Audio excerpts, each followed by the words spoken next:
Olá, estimados irmãos e irmãs, com grande alegria trazemos a vocês os estudos bíblicos do PEN, o Igreja em Grupos, um trabalho da Igreja Evangélica Luterana do Brasil, incentivando a reunião familiar, os encontros.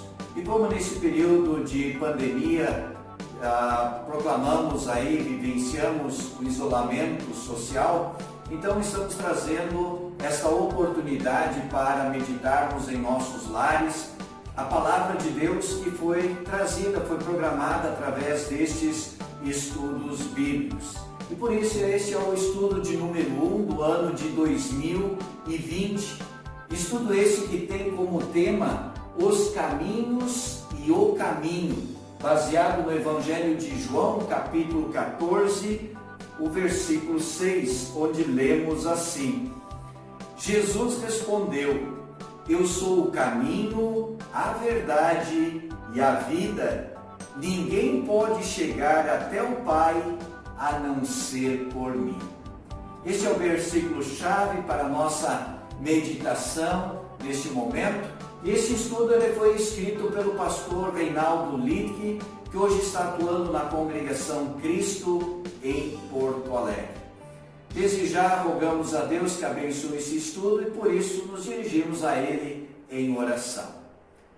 Gracioso e amado Deus, diante de Ti nos colocamos neste momento quando queremos estudar, meditar na Tua Santa Palavra, que traz orientações seguras e verdadeiras para a nossa vida, e especialmente quanto a este assunto, onde Tu nos apresentas o Teu Filho como único caminho que conduz a Ti.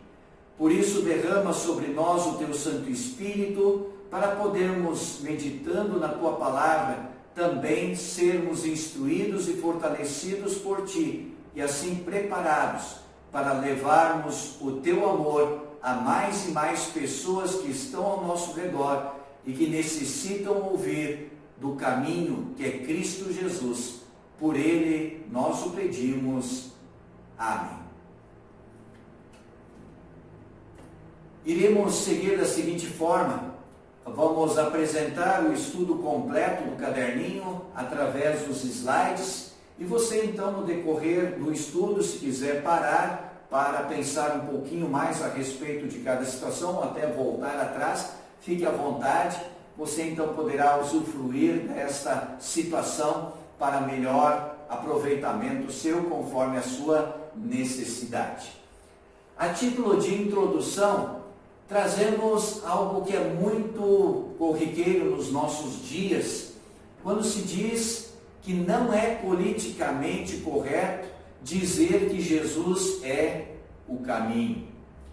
Isso porque as pessoas em nossos dias dizem que o coerente com o pensamento religioso de nossos dias seria dizer que Jesus é um caminho entre tantos outros. Mas será mesmo? Jesus é um caminho entre muitos outros, ou Ele é o caminho, o único caminho? E é isso que nós queremos meditar hoje, olhar para a palavra de nosso Deus e assim olhar para o seu grandioso amor também em favor de cada um de nós. E não só em favor de nós, mas também em favor de toda a humanidade. E a primeira reflexão, pedimos: vocês acham que seria ofensivo afirmar uma pessoa que não é cristã que Jesus é o caminho, que Jesus é o único caminho? Seria ofensivo? Você acha que uma pessoa não cristã a quem você testemunha a sua fé, dizendo que você confia que Ele é o único caminho que conduz ao Pai, essa pessoa se sentiria ofendida pelas suas palavras? É isso que é importante nós pensarmos. Como dizer a alguém que não crê em Jesus que Ele é o caminho? E é isso que nós queremos, de forma concreta, olharmos com mais carinho e nos prepararmos para podermos levar da melhor forma essa palavra de Deus aos nossos semelhantes que ainda não conhecem a Cristo Jesus como seu Salvador. Ampliando um pouquinho mais o assunto, fica claro que Jesus está afirmando que ele é o caminho que leva ou que religa o ser humano ao Pai. E aí vemos que o termo religião ele tem o sentido também de religar o ser humano com Deus. O ser humano que havia se afastado de Deus a partir da queda em pecado de Adão e Eva, e a partir dali todas as pessoas, e Jesus então ele veio para ser o caminho, para nos reaproximar do Pai, para nos trazer de volta a comunhão com o Pai. Por isso que Jesus disse, eu sou o caminho, a verdade e a vida. Ninguém pode chegar ao Pai senão por mim. E essas palavras Jesus disse aos seus discípulos quando estava preparando eles para o seu afastamento deles, quando Jesus estava para retornar aos céus, e disse que ele estava indo preparar um lugar para todos. E então Tomé que perguntou para ele: Senhor, nós não sabemos aonde é que o Senhor vai, como podemos saber o caminho? E então foi que Jesus apresentou ele ser o caminho que conduz à reconciliação com o Pai, que conduz à vida eterna, que nos aproxima do Pai e nos leva à salvação. E por isso envolve muitos aspectos da vida humana, porém especialmente segurança terrena e futura. Como é importante em nossa vida nós podermos andar em segurança, podermos estar tranquilos de que a nossa caminhada é uma caminhada verdadeira, que ela tem um alvo, que ela vai chegar a um lugar prazeroso, um lugar que realmente a gente possa sentir alegria e plena realização. E é isso que Deus quer para a nossa vida, trazer segurança tanto para a nossa vida aqui neste mundo, como também segurança futura, segurança eterna, quando nós nos encontrarmos com a morte, ou de repente quando Jesus vier pela segunda vez. Ampliando o debate, a nossa reflexão, perguntamos: em alguma viagem de automóvel com sua família, vocês já se sentiram inseguros quanto ao caminho que estavam seguindo? E digo para vocês, essa situação aconteceu comigo cerca de 2 anos atrás, quando eu estava andando por um caminho que eu não conhecia, ainda não tinha viajado. Tinham me informado que aquele era o caminho mais curto, e como eu estava com uma certa pressa, resolvi pegar aquele caminho. Acionei o GPS no carro e estava tranquilo na minha viagem. De repente comecei a observar que eu estava viajando e a quilometragem, a distância até a cidade que eu tinha programado, ela ao invés de diminuir, ela estava aumentando.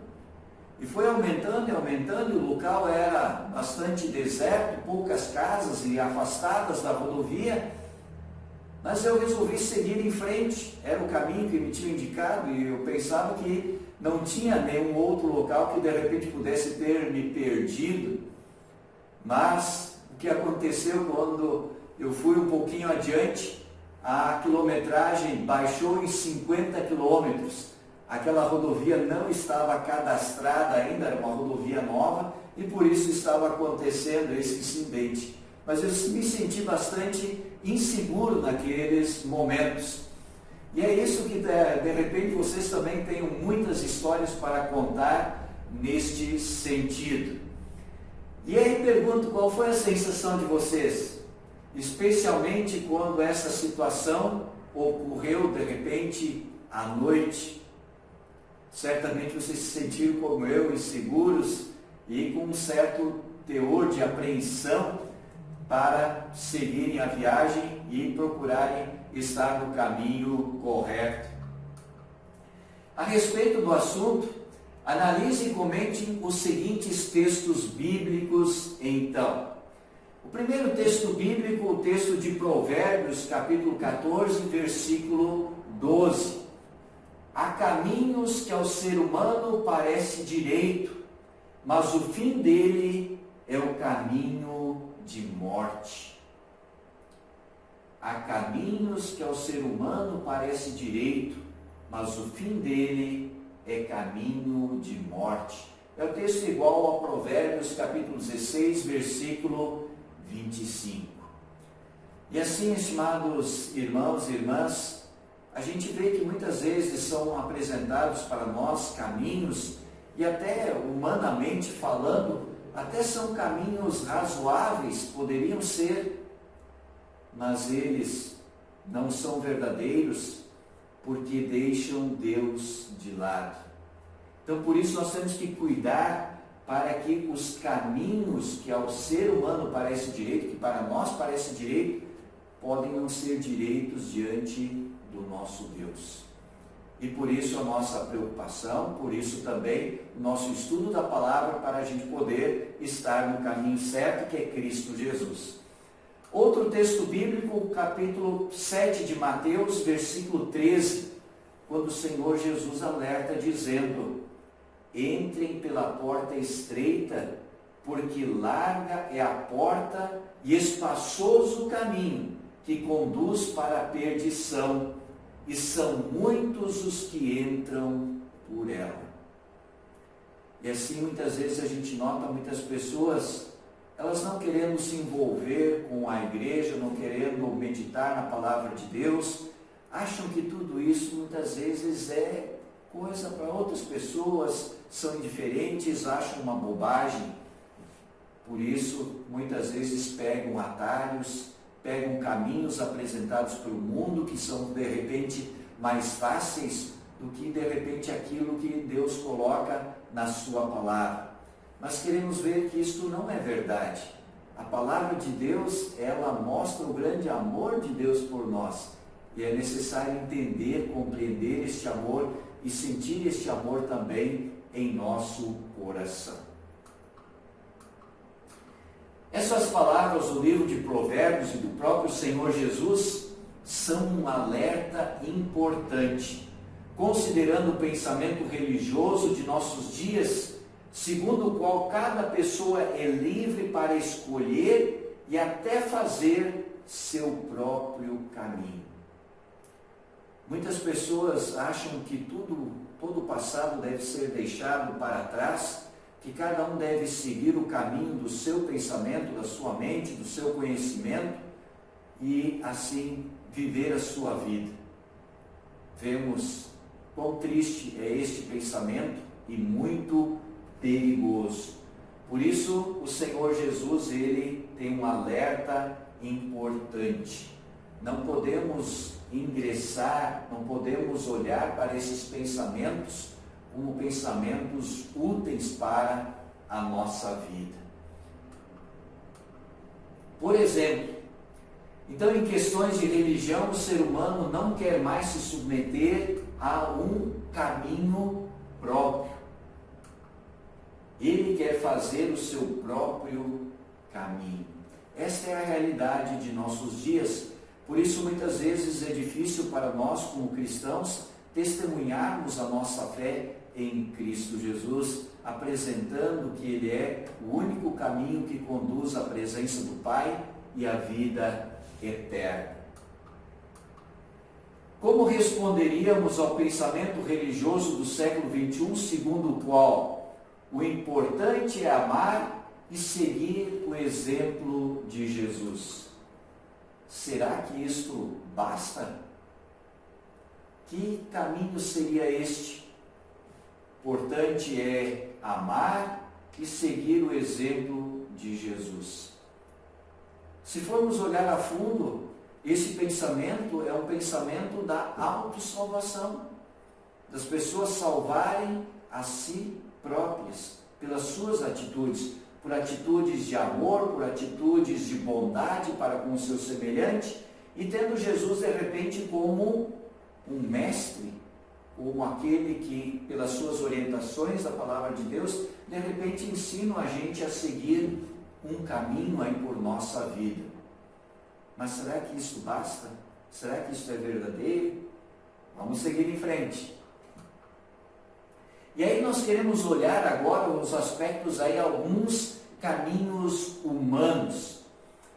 Precisamos primeiramente considerar que com a desobediência dos primeiros seres humanos, criados à imagem e semelhança de Deus, conforme Gênesis 1, 26, todos os caminhos para Deus se fecharam. Então, com a queda em pecado, todos os caminhos para o ser humano se achegar a Deus, ser religado com Ele, humanamente, todos os caminhos foram fechados. Todos nós estávamos destinados à condenação eterna. E por isso é tão importante olharmos para o amor de Deus, para Cristo Jesus, conforme nós queremos seguir.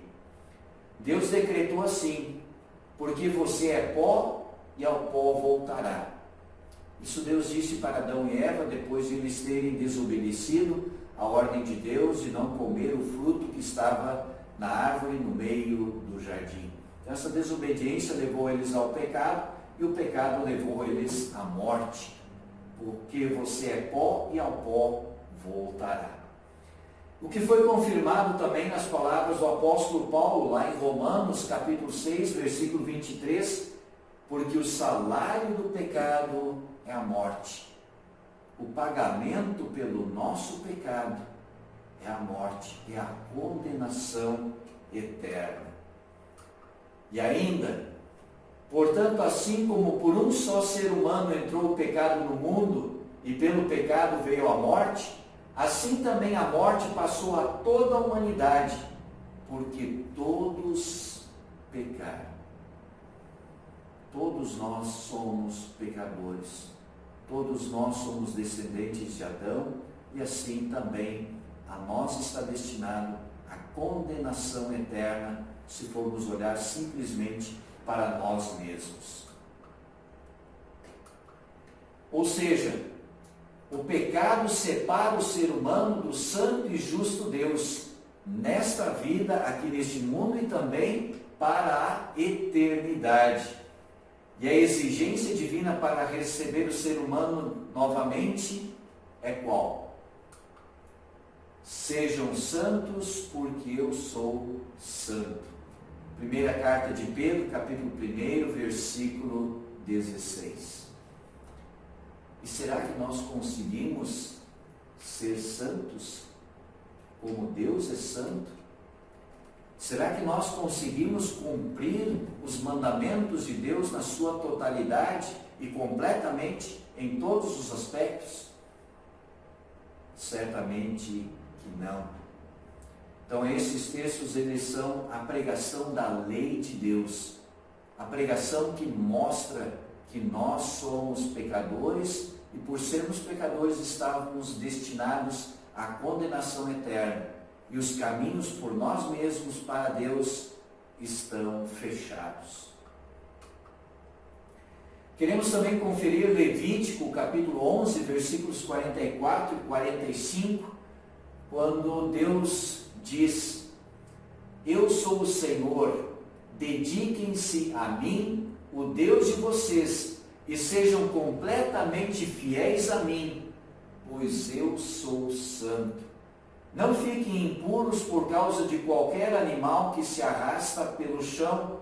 Eu sou o Senhor que os trouxe do Egito, a fim de ser o Deus de vocês. E aí ele conclui essa fala: portanto, sejam santos, pois eu sou santo. Esta era a ordem de Deus, esta era a vivência que nós precisaríamos ter para sermos salvos.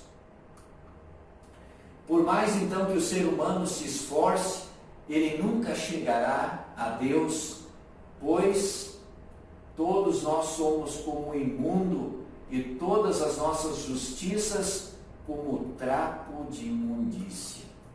Texto de Isaías, capítulo 64, versículo 6.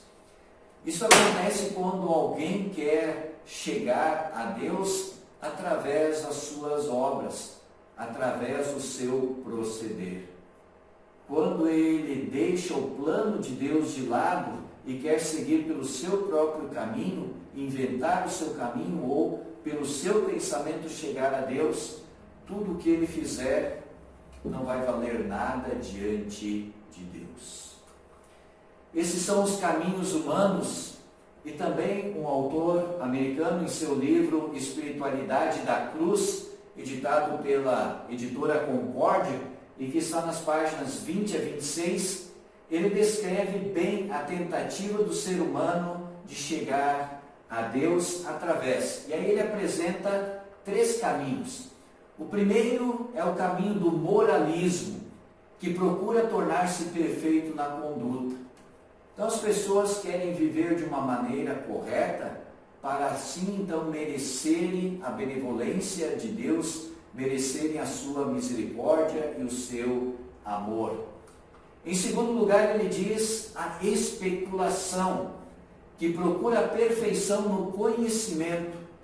Ele procura ler livros dos mais diferentes tipos, sobre as mais diferentes religiões, e assim se aprofundar no conhecimento, e com isso ele acha que ele obterá salvação. E o terceiro, do misticismo, que o ser humano então procura a perfeição em tornar-se um com Deus, quer se unir à divindade.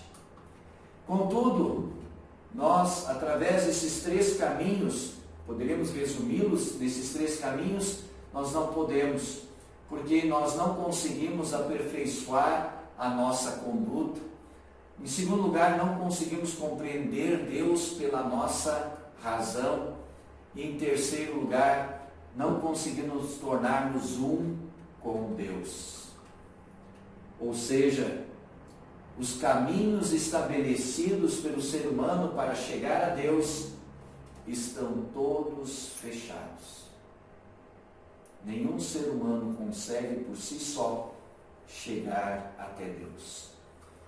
E aí a nossa reflexão: que outros caminhos você consegue identificar e que são oferecidos e anunciados em nossos dias como caminhos para chegar até Deus?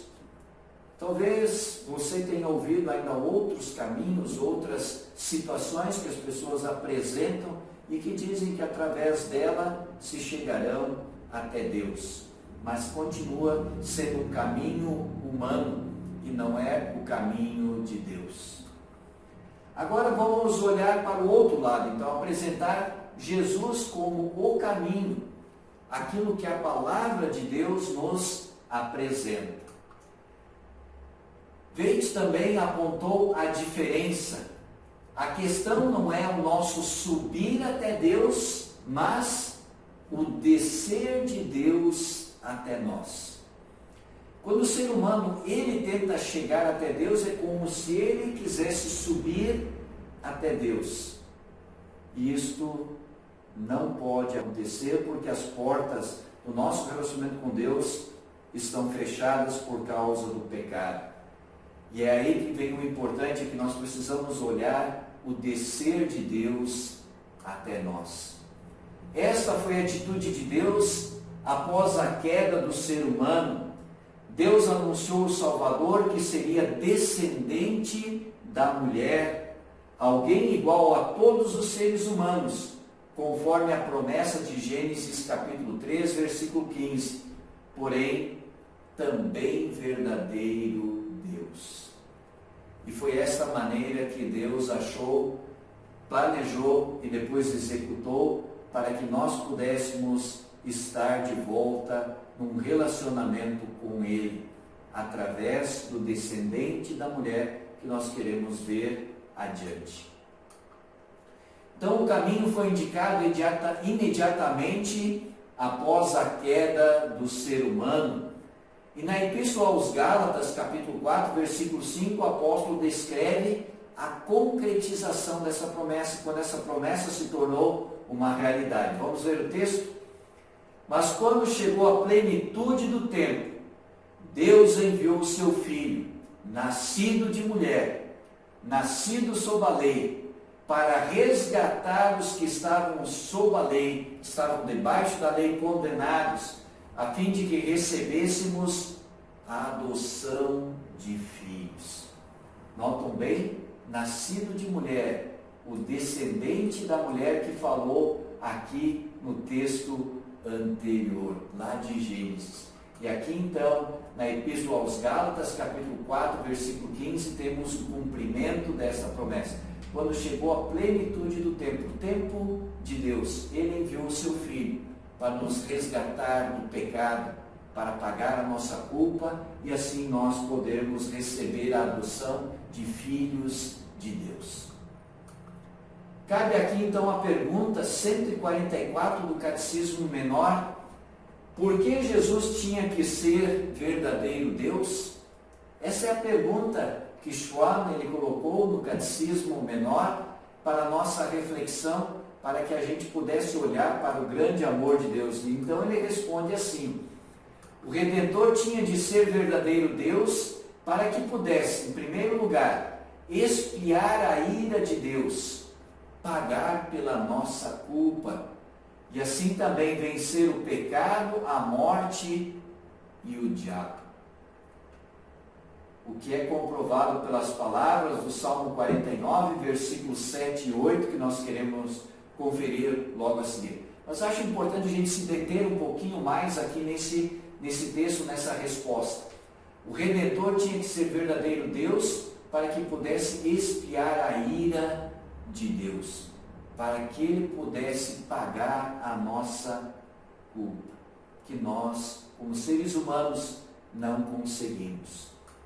E aí vem o texto então do Salmo 49, 7 e 8. Mas ninguém pode salvar a si mesmo, nem pagar a Deus o preço da sua vida, pois não há dinheiro que pague a vida de alguém, por mais dinheiro que uma pessoa tenha. Então nós não podemos pagar pela nossa salvação. Nós não podemos chegar a Deus.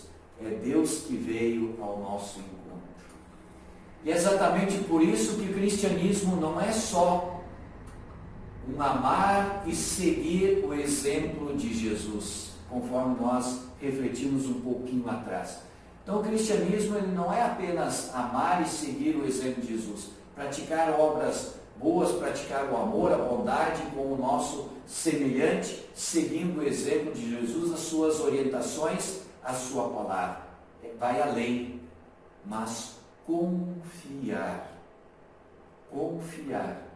naquele que venceu o diabo, que venceu o pecado e a morte em lugar de todos nós, em meu lugar e também no seu lugar. É isso que Deus quer que a gente faça. Confie no que Ele fez por nós. A lei, ela mostra o nosso pecado, nos condena e mostra que as portas para nós estão fechadas diante de Deus pelos nossos caminhos humanos. E então Deus oferece o Evangelho, a boa notícia de que Jesus é o nosso Salvador, que Ele veio pagar a nossa culpa, que Ele venceu o pecado, a morte e Satanás, por mim, por você e por todas as pessoas. E alguns textos complementares, então. Primeira carta a Timóteo, capítulo 2, versículos 5 e 6. Pois existe um só Deus e uma só pessoa que une Deus com os seres humanos, o ser humano Cristo Jesus, que deu a sua vida para que todos fiquem livres dos seus pecados. Esta foi a prova dada no tempo certo, que Deus quer que todos sejam salvos. Maravilhoso esse texto bíblico. Mostra o descer de Deus em nosso favor através de seu Filho Jesus, que se tornou um ser humano, tomando sobre si os nossos pecados e pagando a nossa culpa.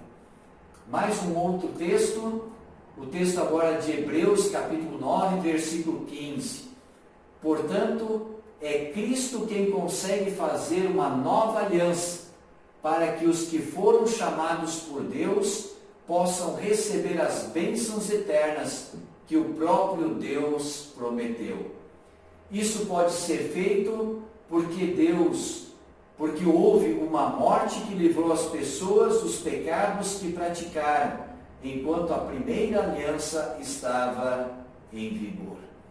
E assim então nós sabemos que a antiga aliança, a primeira aliança, Deus ele fazia com que as pessoas se aproximassem dele através do sacrifício de animais para perdão dos seus pecados. O sacrifício de um cordeiro derramado do seu sangue para perdão dos nossos pecados. E tudo isso aconteceu até a vinda de Cristo, quando veio então a nova aliança em Cristo Jesus. Ele foi o cordeiro, aquele do qual João Batista apontou para os seus alunos, os seus seguidores: eis o Cordeiro de Deus que tira o pecado do mundo. Jesus veio para realizar o sacrifício definitivo para a libertação de cada um de nós do pecado e da condenação e nos trazer para a vida e vida eterna. Mais um texto complementar, primeira carta de Pedro, capítulo 2, versículo 24. O próprio Cristo levou os nossos pecados no seu corpo sobre a cruz, a fim de que morrêssemos para o pecado e vivêssemos uma vida correta. Por meio dos ferimentos dele, vocês foram curados. Através do sofrimento de Jesus, a sua morte lá na cruz, ele conquistou o perdão, a salvação para nós. E assim nós fomos curados, nós fomos reconciliados, religados com o nosso Deus. E mais um texto ainda, primeira carta de João, capítulo 2, versículos 1 e 2. Meus filhinhos, escrevo isso a vocês para que não pequem. Porém, se alguém pecar, temos Jesus Cristo, que faz o que é correto. Ele nos defende diante do Pai. Na linguagem antiga aqui dizia que Jesus é o nosso advogado diante do Pai. Ele nos defende diante do Pai. É por meio do próprio Jesus Cristo que os nossos pecados são perdoados, e não somente os nossos, mas também os pecados do mundo inteiro. E assim Deus mostra que essa salvação não é somente para mim, para você, mas é para todas as pessoas. Todos aqueles que confiam em Jesus como um caminho que conduz à vida eterna. Ele que foi planejado pelo Pai para ser o nosso Salvador, para dar a sua vida em nosso favor e assim nos reconciliar com Ele. Conclusão, então. Na introdução foi feita a pergunta: como dizer a alguém que não crê em Jesus que Ele é o caminho, que Jesus é o caminho? Lembram dessa pergunta? E aí está a parte prática, bem como o desafio constante da igreja cristã. Não podemos convencer ninguém de que Jesus é o caminho. Nós não conseguimos convencer ninguém. Mas também essa não é a nossa função. A nossa função é testemunhar, é falar de Jesus, é anunciar Ele como o caminho que conduz ao Pai. Anunciar o texto de João 14,6, que Jesus disse: eu sou o caminho, a verdade e a vida. Ninguém pode chegar até o Pai a não ser por mim. Ele é o caminho. E o Espírito Santo age nas pessoas quando nós testemunhamos. E é Ele quem converte, é Ele quem convence as pessoas de que Jesus é o caminho. Também não podemos obrigar ninguém a reconhecer Jesus como o caminho. Fazer com que de repente a pessoa engula isso, fazer descer goela abaixo dele. Não, também não é nossa função. A nossa função é testemunhar, é falar de Jesus, é apresentar esse Salvador, apresentar o Evangelho, a boa notícia que Jesus é o caminho que nos conduz à reconciliação com o Pai e uma vida nova aqui neste mundo e uma vida eterna. Contudo, podemos nos colocar em igualdade de condição com todas as pessoas. Todos somos igualmente pecadores. Então, não falar às pessoas com um tom autoritário, mas nos colocar ao lado delas, dizer: olha, eu também sou pecador. Eu também estaria eternamente perdido se não confiasse em Jesus como o caminho que conduz à vida eterna. E este caminho, Jesus, é também para você. É isso que Deus espera de cada um de nós. E então testemunhar que Deus nos revelou Jesus, que disse: ninguém vem ao Pai senão por mim. Então, se nós somos cristãos, o somos pela graça de Deus, porque Deus veio ao nosso encontro, Deus desceu em seu Filho Jesus, que se tornou o nosso Salvador, que se tornou o caminho que nos conduz à presença do Pai, que nos traz perdão, salvação e vida eterna. Esse texto de João, então, 14:6. E gostaria de convidar vocês, então, para finalizarmos este momento com uma oração. Gracioso Deus e Pai, agradecemos-te porque nos revelaste o Salvador Jesus e nos colocaste no caminho, através da tua palavra e do santo batismo. Pedimos que o teu Santo Espírito nos preserve no caminho, através da mesma palavra e da Santa Ceia. Também pedimos que nos utilizes e nos capacites para que, através do testemunho cristão, mostremos o caminho para as outras pessoas. Abençoa igualmente o ensino e a pregação da tua palavra em todo o mundo. Em nome de Jesus, o caminho. Amém. E uma reflexão final, achei muito interessante durante essa semana, até coloquei como página inicial no meu Face, esta frase: sou cristão não porque sou forte e melhor do que os outros, sou cristão porque sou fraco e admito que preciso de um Salvador. Por isso, Jesus é o meu Salvador, Ele é o caminho, que Ele seja também o seu caminho. Deus Espírito Santo, fortaleça nesta fé, pois Ele é o único caminho, Ele é o caminho que nos conduz à pátria celestial.